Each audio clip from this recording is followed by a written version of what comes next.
And now to Kenya and Uhuru Kenyatta's quest for Kenya's presidency.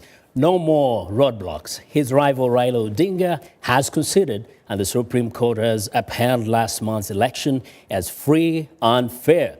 Except for his ICC troubles, the son of Kenya's founder says he is poised to be Kenya's leader. In a live telecast of the court verdict, Willy Mutunga, Chief Justice of Kenya's Supreme Court, said the President-elect Uhuru Kenyatta and Deputy President-elect William Ruto of the Republic of Kenya were validly elected in the presidential elections held on March 4, 2013. Soon after that ruling, Prime Minister Raila Odinga, who had petitioned Kenyatta's victory, accepted the verdict. Although we may not agree with some of its findings, and despite all the anomalies we have pointed out, our belief in constitutionalism remains supreme. Casting doubt on the judgment of the court could lead to higher political and economic uncertainty and make it more difficult for our country to move forward. We must soldier on in our resolve to reform our politics and institutions. Mr. Odinga said the future of Kenya is bright and called on the citizens not to allow the election to cause divisions among them. Odinga, Kenyatta's main rival, who received 43.31% of the vote, chose to challenge the outcome in court, claiming the election was flawed and marred by technical problems. Following the Supreme Court ruling, President-elect Uhuru Kenyatta promised to work to improve the lives of Kenyan people. Mine is to promise you that on behalf of myself and my team, we have rededicated ourselves, committed to God and the people of Kenya, to do everything that we can to ensure that we change the lives of Kenyans for the better. 2 people were killed and several injured in isolated violent demonstrations that erupted in the lakeside city of Kisumu following the Supreme Court's ruling.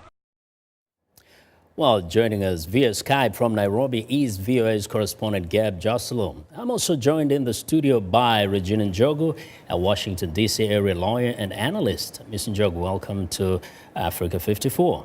Thank you, Vincent. Yes, and I want to go first to Gabe. First, give us a sense of how the things feel like in Nairobi. We know there were a few skirmishes over the weekend. How is the situation today? Hi, Vincent. Yeah, today it's much calmer. As you had reported earlier, we did hear reports that 2 people were killed in those skirmishes in Kisumu, which, as you know, is a stronghold of Raila Odinga. So there was a lot of disappointment in that area of Western Kenya, as well as some parts of Nairobi. And those are some of the areas where you did see a few rallies, some people acting out a bit. But for the most part, the police acted pretty swiftly, perhaps too harshly in the instances where people were injured or killed. But the situation is much, much calmer today, and I think Kenyans are starting to look at a way to move forward. Okay. Regina, you have been observing the process, and as a lawyer, just give me your take on the Supreme Court ruling and how we got there. Well, the May 30th ruling of the Supreme Court in Kenya was significant in a lot of respects. Of course, we got there because Raila Odinga contested the results of the presidential election. And it was interesting, the Supreme Court, the Chief Justice of the Supreme Court, who's the president of the court, did decide that it was going to be a public hearing in which the media was invited, and the proceedings were televised all over the country for the citizenry to tune in and watch.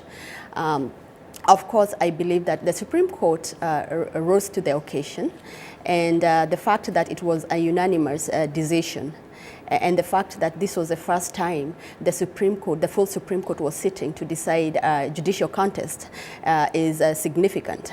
And I believe also it set a tone for the lower courts in terms of expectations as they handle other election petitions, as well as set an example for other institutions. And I also believe that it asserted its authority, and unmistakably. Exactly. Now, Gabe, the citizens that you've been talking to, or at least listening to talk on the streets, what are they saying about Kenya's institutions? We saw for a moment some people lost faith in the Electoral Commission. But what are they saying, having received this ruling from the Supreme Court? Right. Well, there's certainly been a lot of disappointment in the Electoral Commission. I think that on all sides, people recognize that there were major failures by the IEBC, whether they were intentional or just poor. The result of poor planning is sort of unknown.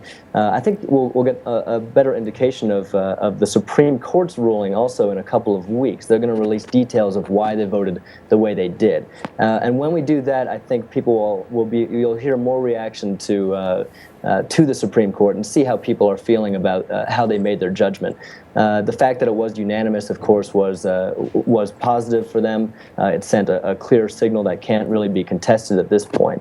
I think there was a lot of faith in the Supreme Court going in. Of course, then again, those supporters of Raila Odinga and others who had filed petitions challenging the result of the election might feel that they got shafted a bit. So there's still a lot of faith. There's still goodwill towards William Mutunga and the rest of the court. And again, we'll see a little bit more in a couple of weeks. Yes. Now, Regina, we don't know the details until, of course, the Supreme Court releases that information. But there's some people speculating that this decision perhaps was made in consideration of the greater good, political, constitutional, and otherwise. What would you say? Yeah, I would believe that because it's true that the Supreme Court did not sit in a vacuum and cannot make a decision in a vacuum. They do have to consider other factors, and law does not exist in a vacuum. So obviously, I believe they had to consider the message they would send in terms of president and future elections. And if they were going to nullify the presidential contest, did it mean that they also were going to nullify the entire elections? I'm sure they considered those factors in reaching a decision. Okay.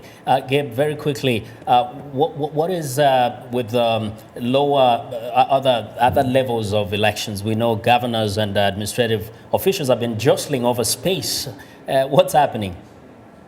We'll see. Yeah, you're right. There have been some sort of other cases going on the local level. I can't tell you right now how that's all going to shake out. But a lot of the Parliament has already been sworn in. The Senate is being sworn in. So it's getting a little bit late in the game for all of that. We'll see some of this play out on the local level. Thank you very much, Gabe. Gabe Joselow is our correspondent in Nairobi. And Regina, thank you very much. Appreciate very much. Regina Njogu is the principal at RNW Law of the Washington D.C. area. We appreciate you joining us today here. Thank you. Thanks a lot.